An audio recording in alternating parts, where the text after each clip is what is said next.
انت مش قليلة، بس اتربيتي تصدقي انك كده. الثقة بالنفس مش غرور، ده صوت جواكي ساكت من زمان. الفرق بين الثقة بالنفس والغرور حاجة بسيطة جدا. البنت اللي واثقة في نفسها بتكون عارفة قيمة نفسها. هل في مواقف حسيتي فيها انك اصغر من كل الناس؟ اتكلمي، لان كتير زيك بس ساكتين. وقبل ما نبدأ الفيديو، لو الكلام لمسك دوسي لايك وخليه يوصل للي محتاجه، وهدفنا نوصل ل10,000 لايك عشان نكمل السلسلة. انا اسيا عبد الرحمن ودي النضارة السوداء. قبل ما نبدأ فيديو النهاردة نصلي على سيدنا محمد عليه افضل الصلاة والسلام، وركزي معايا في الكلام اللي هقوله واستني منه مفاجأة اخر الفيديو. دوري في شخصيتك على الحاجات اللي انا هقولك عليها دي. امتى تعرفي انك مش واثقة في نفسك؟ بتقارني نفسك بالناس طول الوقت، صوتك بيتهز لما بتتكلمي قدام الناس، بتفكري مليون مرة قبل ما تقولي رأيك، بتقلدي شخصيات تانية عشان تحسي انك مهمة. كل دي علامات انك سايبة نفسك للناس، ودي مش حرية، ده عدم ثقة بالنفس. ايه سبب عدم الثقة بالنفس؟ ده سببه طفولتك.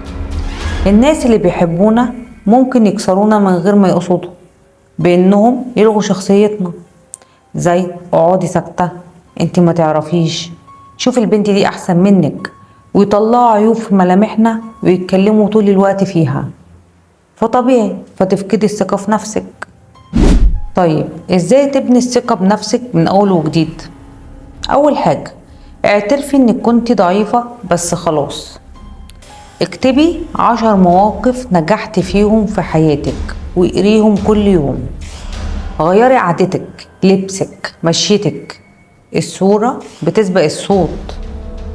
ما ترديش على اي حد يستفزك، الرد بيقول انك متأثرة، والتجاهل قوة. قولي لا لأي حاجة ضد نفسك، حتى لو هتخسري الناس. حتى لو صاحبتك قالتلك حاجة انت مش مقتنعة بيها، خليكي واثقة في نفسك. الشخصية اللي واثقة في نفسها بتتكلم قليل بس الكل بيسمعها. مش لازم تبقى حلوة في عيون الناس، كفاية انك تكوني حلوة في عيونك ومرتاحة جوه نفسك. وافتكري دايما، مش مطلوب تبهري الناس، المطلوب تبطلي تبهريهم عشان يرضوا عنك. لو الفيديو لمسك اكتبيلي في تعليق انا بدأت احب نفسي اكتر، وشير الفيديو لأي حد بيخاف يقول اللي جواه، يمكن تنقذي ثقتها في نفسها قبل ما تضيع. او اعملي قلب. وما تنسوش ان ورا كل نضارة سودا في كلام كتير لسه ما اتقالش. سلام.